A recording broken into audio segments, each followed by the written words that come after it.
The domineering CEO and his childhood sweetheart, accompanied by a barren female protagonist from a heart-wrenching tale, arrive at an orphanage to adopt a child. All the children rush toward the childhood sweetheart, exclaiming, "New mommy, pick me, pick me." The barrage of comments scrolls frantically. She can't bear her own children, and even the orphans overlook her. The female protagonist of this tragic narrative truly suffers, humiliated by her husband and his little sweetheart. The childhood sweetheart has triumphed spectacularly, adored by the CEO, while the orphans eagerly vie to recognize her as their mother. The female protagonist is but a mere ornament. The emotional stakes are insufficient. Let the female protagonist endure even more misfortune. Ideally, she should break into tears on the spot, so that when the CEO reminisces, the hooks for his pursuit of her will be even stronger. I glance at the comments, my temper flaring, and I leap with all my might, landing before the overlooked female protagonist. I grasp her sleeve, demanding, "Hey there, do you know how to make a cast-iron pot stew?" The female protagonist is taken aback. "Yes, I do." My eyes sparkle with excitement. "Perfect. I have a taste for that. I'm coming with you." 1. The female protagonist of this heart-wrenching tale, Shin Jin-ha, stood frozen in place, her eyes clouded with confusion and bewilderment. "Do you wish to savor the iron pot stew I prepare?" The thought of the fragrant dish illuminated her eyes like a bulb flickering to life. "Indeed, dear sister. You should assume the role of my mother. I have chosen you." She had yet to utter a word. The barrage of comments exploded before my eyes, more boisterous than the festive firecrackers of the new year. Oh my goodness. Oh my goodness. I nearly laughed my head off. This child, no more than 5 or 6 years old, exuded a distinct northeastern flair, casually referring to the female lead as sister. How exuberantly extroverted. The narrative, initially steeped in melancholic humiliation and despair, showcased the female protagonist struggling to adopt a child while the male lead cruelly exacerbated her wounds. Now, an enthusiastic northeastern child wished to accompany her. How would the story unfold? What a ludicrous twist. Where was the promised heartache? Shin Jinha's pale lips quivered slightly, her voice barely above a whisper, laced with uncertainty. "What did you call me?" After a moment's reflection, I earnestly called out, "Mama." The moment those words left my lips, her once still eyes ignited with an almost unbelievable glimmer. Tears cascaded down like pearls from a broken string, splattering onto the cold concrete floor. She seemed to want to crouch down, but her body faltered, unsteady. Panic surged through me as I released my grip and lunged forward, my thin arms wrapping around her legs like fragile branches, offering her a makeshift support. "Why are you crying? Did I pull too hard and hurt you?" My hands were red and chapped from the cold, and in my excitement, I may have been a bit too forceful. She shook her head vigorously, her tears flowing even more profusely. At that moment, the girl in the red dress, Jo Shichi, suddenly raised her voice in a shrill call. "Brother Sucheng, look quickly. I don't know where this wild child came from, so unruly," scaring Sister Jinha. She swayed her hips over to Meng Sucheng, her manicured fingers nearly poking my nose. "Director, how are you educating these children? This one comes in and starts acting out, with no sense of decorum whatsoever. Sister Jinha is frail. What if she's frightened?" The director's face flushed with embarrassment upon hearing this. She hurriedly stepped forward, attempting to pry my arms away from Shin Jinha's waist, feigning reprimand. "You let go. Quickly. Let go. You are being terribly inconsiderate, disturbing our esteemed guest. Apologize to Miss Shin immediately." The director's grip was quite firm. Instantly, a stubborn determination surged within me. I not only refused to release my hold, but clung on even tighter. "I won't let go. I didn't scare her. I merely asked about the iron pot stew. And she said she could make it. I want to go with her." I shouted loudly, nearly showering the director with my saliva. "You!" The director trembled in anger. Shin Jinha, with trembling hands, cautiously touched my flushed cheeks. "You wish to come with me?" Hum. I nodded emphatically, straightening my tiny frame, my gaze unwavering. "I want to go with you and eat iron pot stew." "Jinha, don't act impulsively." Meng Sucheng finally spoke, his voice cold as ice. He frowned, casting a disdainful glance in my direction, as if I were nothing more than refuse on the roadside. "This child is untamed and ill-mannered. Shichi is right. What if she frightens you? Moreover, our Ming family has no need for such unrefined company." He deliberately emphasized the term unrefined. Zhou Shiqi immediately chimed in, her voice sugary sweet. Exactly. Just look at her dirty appearance. A little girl speaking with such a thick accent, bringing her home would be a laughingstock. Furthermore, how can such a significant decision as adoption be based on a child's whim? I suggest we help Jinha select a well-behaved child who can speak standard Mandarin. The barrage of comments before me erupted once more. It was indeed too demeaning to bring such a child home. Zhou Shiqi's words, though coarse, contained a kernel of truth. Yet, this child seemed to adore the female protagonist, who clearly reciprocated the affection. If adoption fell through, where would the heart-wrenching drama unfold? Only this child had thrown herself into the female lead's embrace. I struggled to comprehend why the narrative insisted on tormenting her. She had already lost a child. Wasn't that enough to fuel a tragedy? Jinha's body visibly stiffened for a moment, instinctively tightening her embrace around me. Her arms trembling with a desperate determination. I want her. This little girl, I only wish to adopt her. Jinha, have you lost your senses? Zhou Shiqi shrieked. You would defy Brother Sucheng for this wild child? Meng Sucheng's expression darkened entirely, his gaze cold and menacing as it bore down on Jinha. The unspoken pressure rendered the air in the orphanage almost tangible. The director fidgeted nervously, afraid to breathe. Jinha's complexion paled further, yet she clutched me tighter. Mama, don't be afraid. I suddenly turned to Meng Sucheng and Zhou Shiqi, summoning every ounce of strength within me, and shouted in the most authentic northeastern accent. What are you two fussing about? Who wants to adopt? It's my mama who wishes to raise a child, and you are merely here to assist her. Now that my mama has chosen me, and I have chosen her too, what's wrong with that? If you keep talking, I swear I'll knock you out. The orphanage fell silent in an instant. The expressions on Meng Sucheng and Zhou Shiqi's faces were as vivid as a spilled palette of paint, filled with disbelief. Goodness. Such fighting spirit. Directly challenging the tyrant. Meng Sucheng's face turned green with rage, while Zhou Shiqi appeared as if her jaw might drop. The northeastern child was truly formidable. Delight surged through me. Indeed, when it came to narratives, I preferred the uplifting over the heart-wrenching. Female lead. Hold on tight to your little shield. This child can hold her own. She has the words to confront the scoundrels. Jinha, too astonished to continue crying, gazed at me in a daze. Gradually, a faint smile began to creep across her pale lips.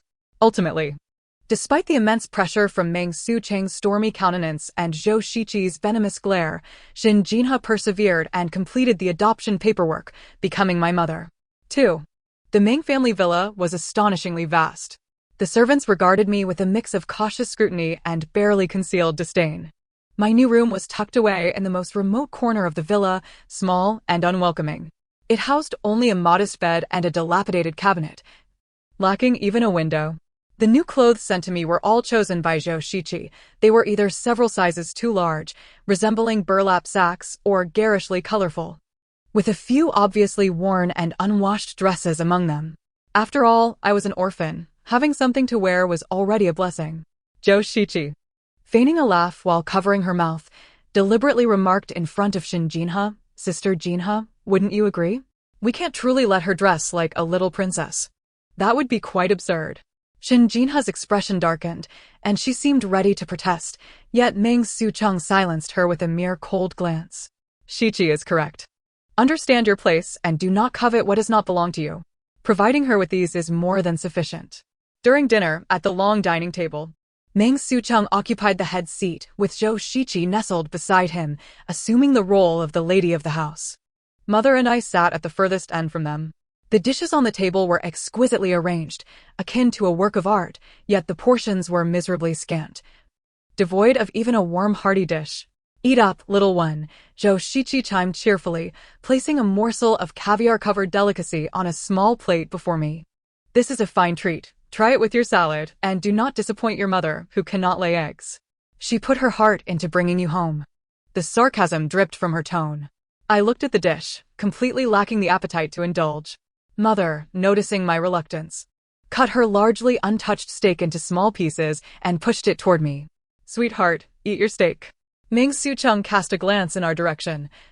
His voice languid as he spoke. Jinha, mind your manners. Do not bring those uncouth habits from the outside into our home. Whatever she wishes to eat, the servants will naturally prepare. Servants preparing? I glanced toward the kitchen and caught sight of tomato scrambled eggs, steamed ribs, and braised pork knuckles. They were feasting far better than I. A fiery tempest brewed within me as I resentfully swatted at the weeds before me. For my mother's sake, I endured. As long as I don't starve, it suffices. At that moment, Joshichi's insufferable voice pierced the air once more. Sister Jinha, this soup has simmered for quite a while and is particularly nourishing. You're in such frail health, you ought to drink some. With a beaming smile, she approached, cradling a steaming bowl of soup, poised to place it before my mother. A sudden unease gripped my heart, an instinctual feeling that her intentions were far from benevolent. Sure enough, as she bent to set the bowl down, her wrist trembled inadvertently. The scalding soup splashed directly onto my mother's leg. My mother cried out in shock, stumbling back, her skirt instantly drenched, revealing a glaring red beneath the fabric. Almost simultaneously, Joshichi let out an exaggerated shriek. She quickly withdrew her hand. A small patch on her wrist reddened from the splatter, no larger than a grain of rice. Sister Jinha, what are you doing?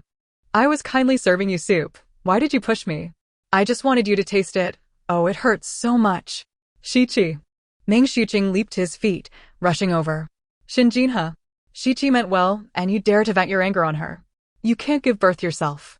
We allowed you to adopt a child, and now you're jealous of Shichi, aren't you? Apologize to her at once. My mother's face drained of color, beads of cold sweat forming on her forehead. She glanced at her inflamed leg and then at Meng Shuqing's unjust demeanor, her lips quivering. Yet not a single word escaped her. It was as though she had endured countless instances of such slander and injustice, numbed by pain, rendering any defense feeble. The barrage of comments swirled before my eyes. Wow. Joe Green T's acting is phenomenal. The Oscars owe her a little golden statue. Push her? It was clearly Shinjinha who got burned. Meng Dog, are you blind? TSK, the female lead doesn't even dare to speak. It seems she's often bullied this way. Enough with the torment. I'm furious. Simon, little one. The anger within me erupted like a volcano. Are you blind or what? I leaped from my chair and stormed up to Meng Shuqing, pointing at Joshichi's wrist, then at my mother's swollen leg. She only got a tiny burn, no bigger than my fingernail. Look at my mom's leg. It's completely red. Can't you see? Are your eyes merely for decoration? My chest heaved with indignation as I pointed to the glaring camera on the ceiling. You can't distinguish right from wrong. Turning black into white. Are you that dim-witted? There's a huge eye up there recording everything. Check the footage. Dare you to see who pushed whom, who splashed whom. Impudent. Meng Shuqing's face turned crimson with embarrassment at my public defiance, his anger igniting. This household is not for you to dictate. Be quiet. Speaking the truth is called being unruly? Favoring that wicked woman is considered having decorum. I stood my ground defiantly. Why should my mother apologize? It is she who ought to apologize. I pointed fiercely at the folk-crying Joshichi. Chaos erupted in the dining room. Yet, the final outcome was inevitable. My mother and I were confined, even denied dinner. Before Meng Shuqing took Joshichi to the hospital, she deliberately lowered her voice to whisper in my mother's ear. Shinjinha, do you know what your dear husband was doing the night your child was lost? He was massaging my feet. While you lay on that cold operating table in the hospital, listening to the doctor say they couldn't save the child. I merely called him. Saying my ankle was a bit uncomfortable, and without hesitation, he abandoned you and your dying daughter to rush to my side. Even now. He stands resolutely by my side. What do you amount to?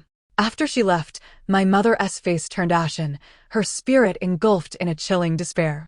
The comments exploded. Wow. Is this really the truth? Meng Shuqing, are you even human? At such a critical moment for your wife and child. You go to accompany your mistress, you scoundrel. Go to hell. My goodness, how desperate must the female lead have felt, losing her child, having her womb removed. While her husband is with another woman, it's utterly inhumane.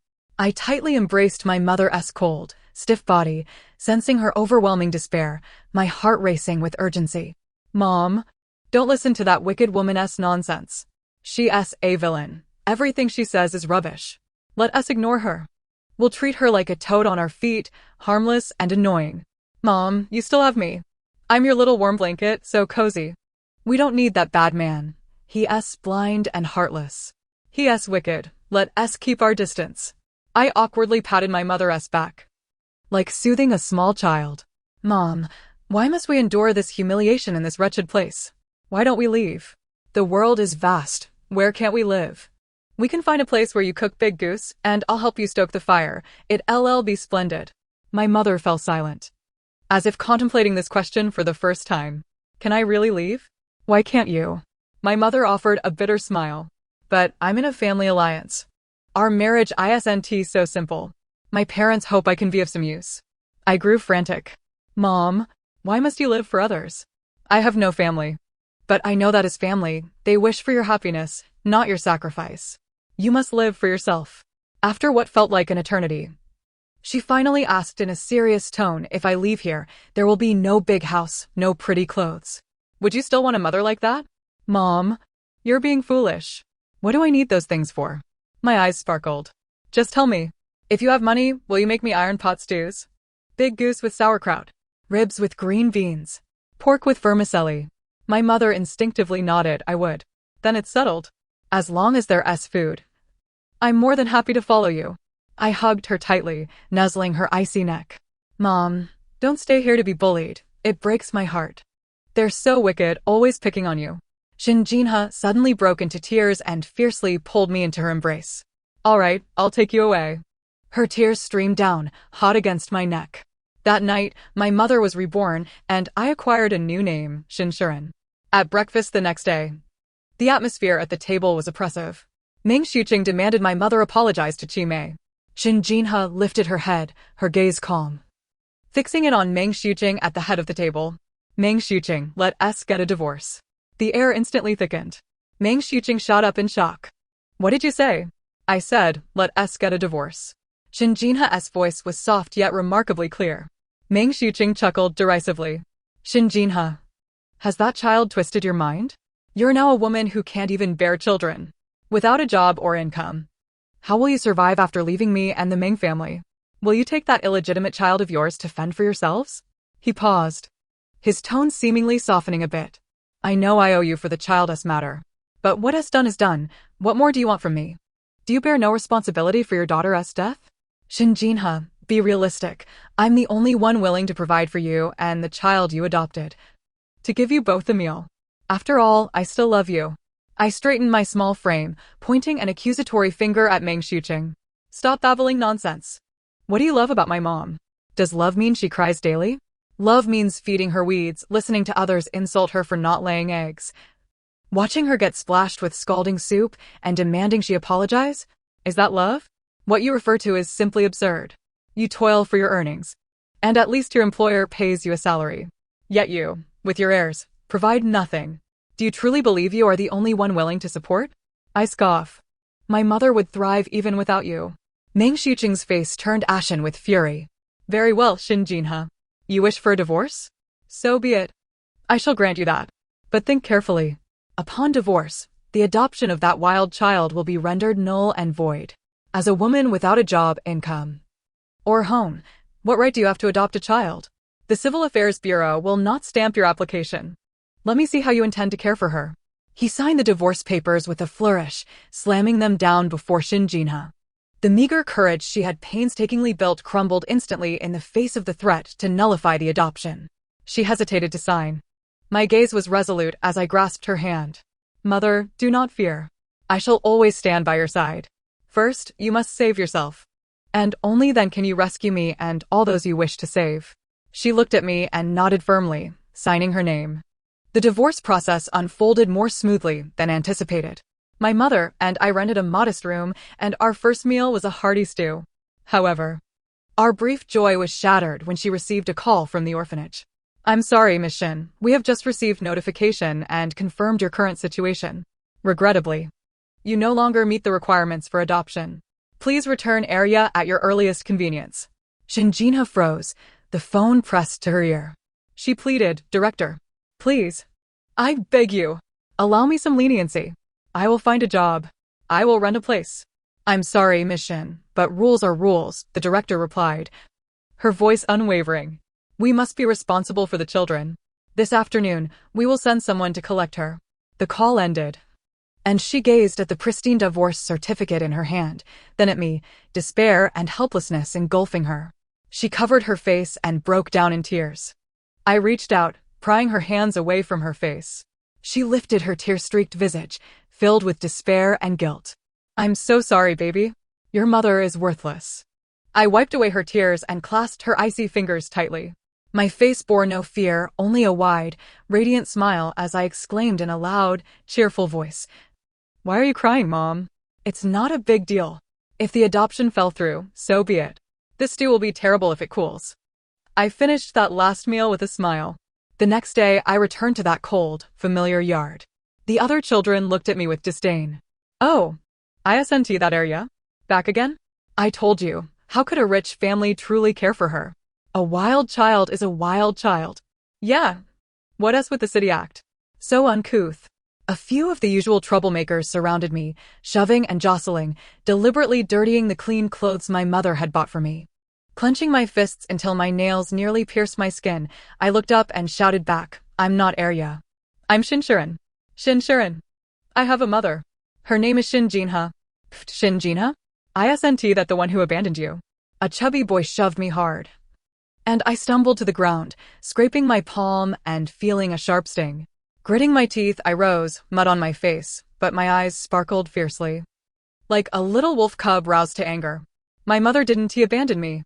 She's figuring things out. She will come for me. I am Shinshirin." The comments streamed before my eyes. "Why does it have to be this way? Can't love make one a family? Don't cry, little one. Mommy is trying her best." Upstairs, the orphanage was indeed responsible for the children, but their methods were regrettably inhumane.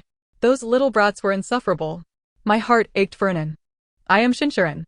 The child's insistence on her name mirrored her longing for her mother. "Hold on, Anan. Mommy is fighting." Mommy kept her promise. She did not return to that gilded cage. She was diligently searching for work. Yet, the challenges were far greater than anticipated. She tried to secure a proper job, even as an office clerk or shop assistant. However, each interview ended with either stammering excuses or outright rejections. Finally, during one such encounter, a forthright HR lady confided, "Sister, it's not that I don't want to help you, but someone has already put in a word for Ming's family. We can't afford to cross them." The moment my mother exited the company, her phone rang. It was Ming Xuqing. "Shinjinha, I trust you're finding the taste of failure unpleasant?" His voice dripped with mockery and arrogance. "I warned you, at my command, no one would dare to hire you. In this vast city, without my permission, you'll find it impossible to move. Be wise and return to acknowledge your mistakes, and I shall assist you in reclaiming that little burden." Chishir isn't so unyielding. It's better than begging in the streets. My mother gripped her phone, her knuckles whitening from the force. She gazed up at the dreary sky, then back towards the orphanage as if she could see my hopeful little face through the walls. Taking a deep breath, her voice rang clear and firm. "Ming Xuqing, listen closely. I, Shinjinha, regardless of whether I find work, will sell street food, fried cold noodles, or pancakes. I will never set foot in your Ming family again. And I will not starve. Stay away from us." With that, she hung up and blocked the number. A few days later, outside the orphanage's imposing iron gates, a small stall was set up. A dilapidated tricycle and a roaring coal stove supported a gleaming iron pot. My mother, clad in a faded apron with her hair neatly tied back, began selling authentic northeastern delicacies. The tantalizing aroma of steaming fried cold noodles, golden and crispy pancakes, and hearty sauerkraut buns wafted through the air. Most notably, the pot simmered with a rich broth, though it wasn't a complete goose yet. The robust scent of sauerkraut and bone soup boldly penetrated the iron bars, drifting into the yard. Fried cold noodles, pancakes, sauerkraut buns, my mother's calls, though slightly hesitant, were resonant and filled with vigor. Each day, I pressed my face against the nearest window, inhaling the mouth-watering fragrance. At noon or twilight, my mother would seize opportunities to approach the iron fence. She would quickly glance at the gatekeeper, then pull out warm food wrapped in oiled paper from her bosom, slipping it through the bars. "Anan, hurry, eat while it's hot. Today's buns are stuffed generously. I saved you the biggest fried cold noodle, with double eggs and sausages. The sauerkraut soup is skimmed of oil, it's warming." Her hands were red from the cold, Yet her face radiated a warm and anxious smile. I accepted the food, still warm from her touch, devouring it ravenously, the heat forcing me to gasp, but unwilling to stop. Through the frigid iron bars, we exchanged glances, our eyes shining. Mom, it's delicious. So fragrant. Slow down. Don't choke. Once I save enough money to rent a little storefront, I'll be able to cook goose for you every day. Yes. Mom, I'll wait. Tears welled up as I fed through the iron bars. I could almost smell the sauerkraut soup through the screen. Well done, Mommy. The bond between mother and daughter is unbreakable, transcending any adoption agreement. The Northeastern snack stall is thriving. Go, Mommy. Time passed day by day amidst my mother's tireless efforts and my eager anticipation at the window.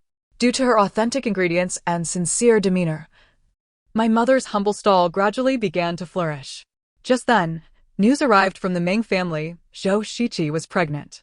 Although I had long suspected the ambiguous relationship between the two, I never anticipated such a blatant betrayal. Why should it be so? The kind-hearted protagonist of a tragic romance lost her child, while this scheming childhood friend bore a child instead. This narrative is utterly preposterous and fills me with indignation. I must switch back to the culinary channel.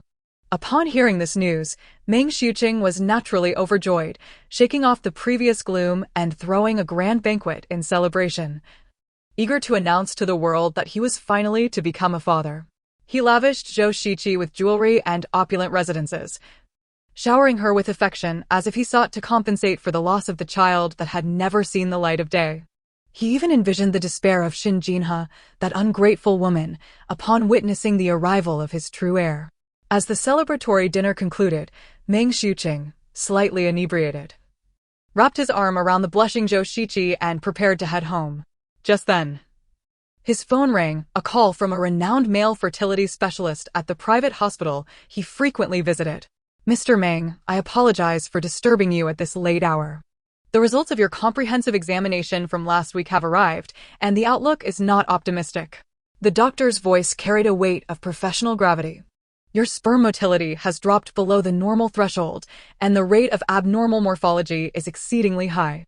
Given your medical history, it can be definitively diagnosed as severe oligospermia and asthenozoospermia. Under your current circumstances, the chances of natural conception are nearly non-existent.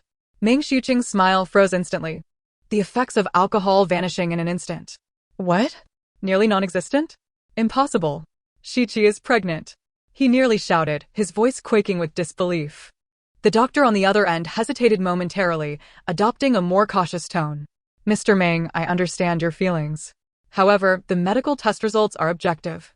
Your motility was acceptable before marriage, but after reaching your 30s, particularly in the past year, the metrics have plummeted dramatically.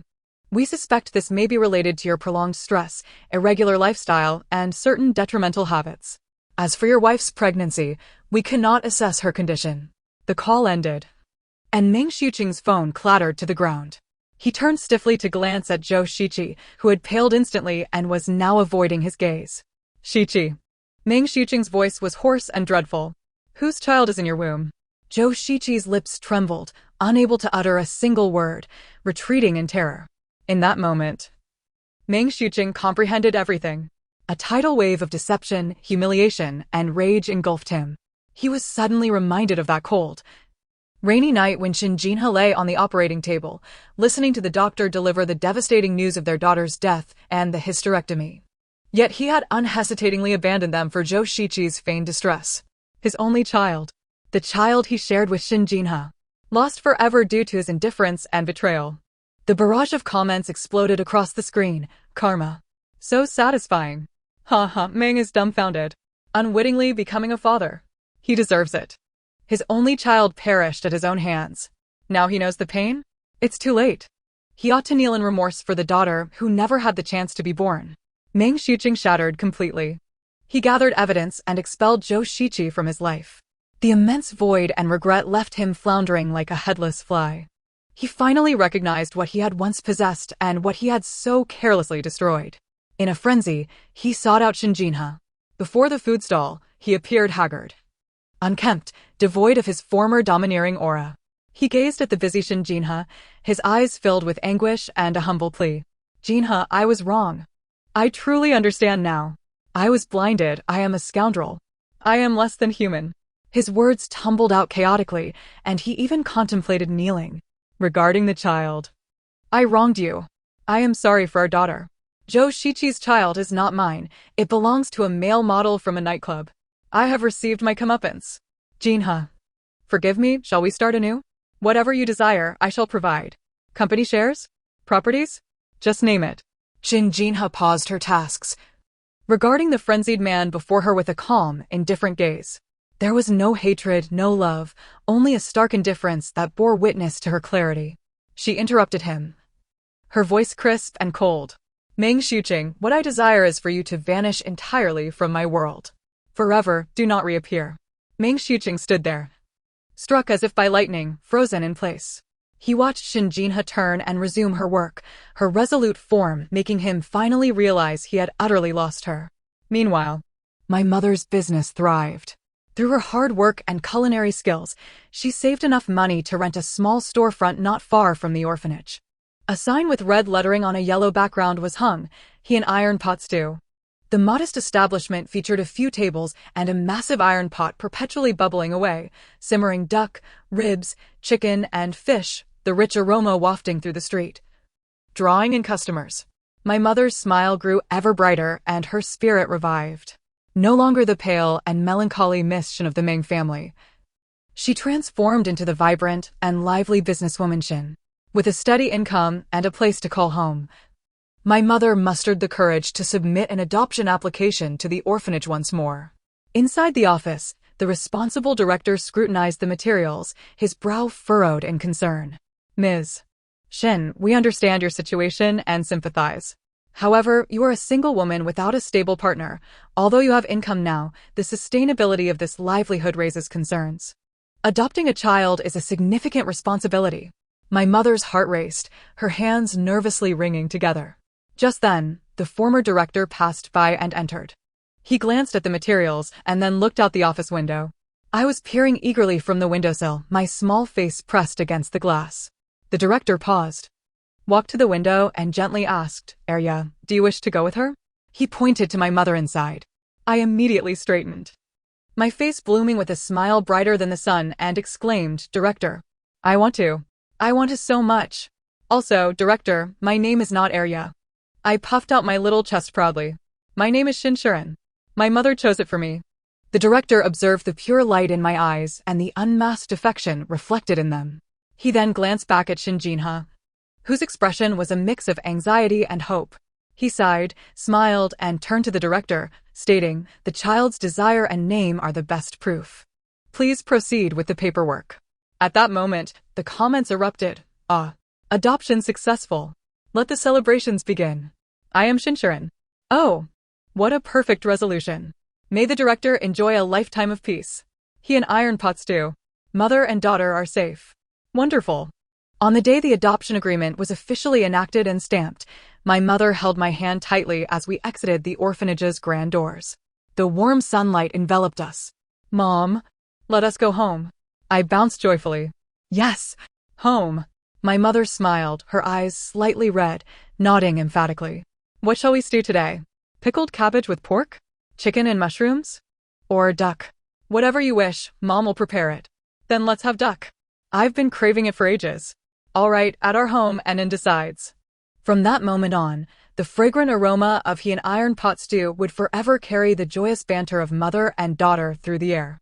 I, Shinshan, have finally embraced a life where each day is graced with the warmth of iron pot stews, and every meal is imbued with the affection of a mother.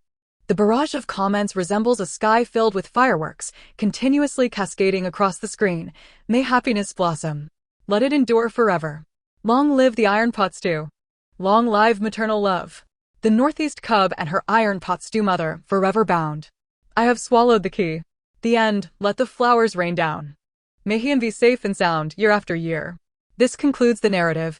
Thank you for listening, and until we meet again in the next story.